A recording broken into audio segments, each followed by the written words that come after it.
Welcome back, guys. Today we're gonna hop into training considerations for knee pain.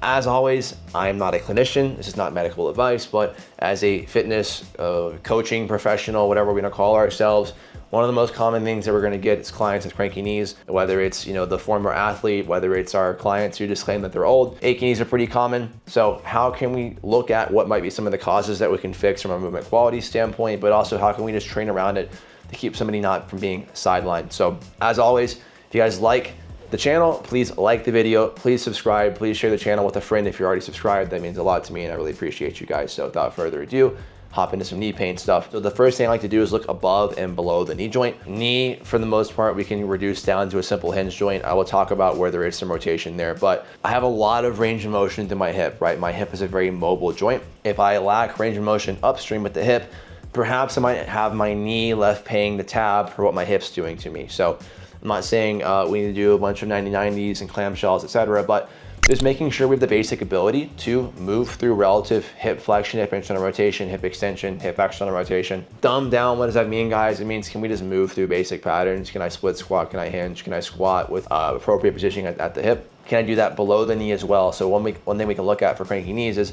what is my foot pressure like? Am I able to keep full foot contact when I'm going through things like split squats and hinges? Am I more on the outsides of my feet, insides of my feet? Am I more on my toes, on my heels? Oftentimes, fixing this proper foot pressure and keeping a more full foot contact, which will allow the foot to move a little bit better, allow our shin to rotate a little bit better.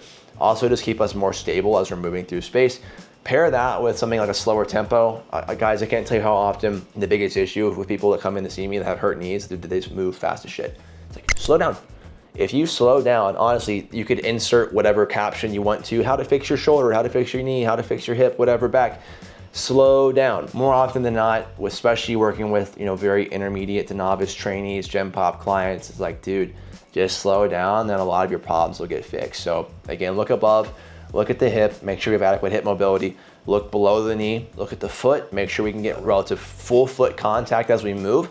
And also we can look at things like pronation, supination of the foot, tibial, IR, ER. This video, I'm not gonna get too deep into the weeds on that stuff. That's kind of where this element of rotation at the knee comes into play. We do have to have some relative rotation between the tibia and the femur. If you look up screw home mechanism, you can look more into that. But when I bend my knee, I probably need relative tibial IR for my knee to bend well. It's like, what am I gonna see in a squat? Or really, when does my knee hurt? Probably knee bendy things, right? So it could be things like squats, like goblet squats, front squats, hack squats, whatever. It could be things like rear foot elevated split squats, more knee bendy split squat pattern. What positions am I typically seeing when I'm doing those things? Well, I'm seeing some combination of hip flexion, knee flexion, ankle dorsiflexion. How can I front load my day to start to achieve some of those positions before I actually start to access that in a compound movement?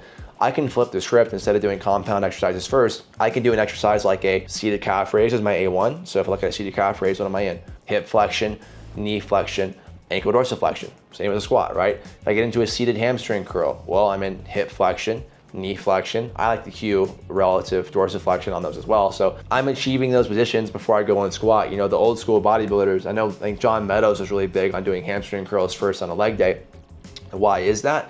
It's like, well, cranky knees, we could talk about reciprocal inhibition. So training my hamstrings might make my anterior knee feel a little bit better if it's a little bit stiff from my quads being stiff. Or like I just said, we're kind of just greasing the groove of joints that we're going to be using before we go do a compound movement. So we could also look at some more remedial hip mobility stuff, foot and ankle drills. But for the most part, that's what I like to look at from why does my knee feel a little bit cranky when I move? Slow down. But also we could front load our day with some of those exercises to help us move better on our compounds. Kind of getting into some other things that we can do if like we're really flared up, or even more like a post rehab or return to play standpoint. I like to do things like isometrics. So my knees are cranky when I get into a machine and do quad extensions. They're cranky when I do hamstring curls. They're cranky when I do insert X, Y, or Z. What can we do? We'll just find the position that's comfortable. I keep in a quad extension. I could hold halfway up. I could hold sets of 30-second isometrics, whatever it is.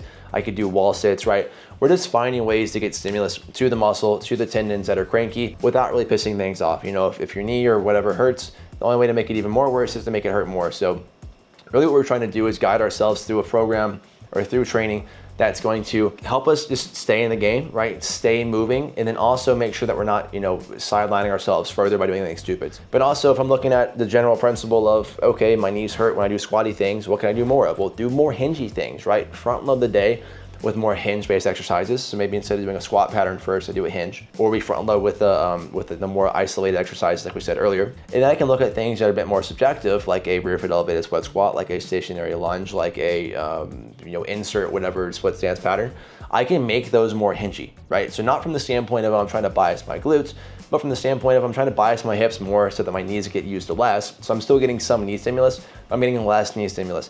How can we kind of change some exercises in our program, even things like a leg press, where we're going to be getting less of less leverage through the knees or less tension through our quads, that is, and get more through the hips. So right there, we're kind of looking across this entire video at, okay, why might my knees hurt? What can I do to give myself some remedies so that I can keep training and stay feeling good? If we've gotten to this point and knees still hurt, then we probably should see a clinician. Probably should see a clinician anyways, like I said at the beginning. But really what I wanted to do is just give us a lot of ideas of levers that we can pull to stay in the game, stay moving. Oftentimes people will get achy joints, and what they do is they just stop moving altogether and things get worse. So I wanted to give some strategies again to really help us stay in the game. So again, look above, look below the knee. So look at the hip, look at the foot and ankle. How are we moving? How are basic things like foot pressure? How are basic things like tempo? How can we change exercise order to make things feel better on our knees? And what are some strategies that we can do for exercises that don't feel good? How can we incorporate things like isometrics in to really just keep some sort of stimulus on tendons, on muscles? So that's it for knee stuff. I'm sure I missed some stuff on there. If you guys have anything that I missed that you personally like, please drop it below. If you have any future ideas for videos, questions, comments, concerns, please let me know below as well. Please like, please subscribe. I appreciate you guys always, and see you guys soon.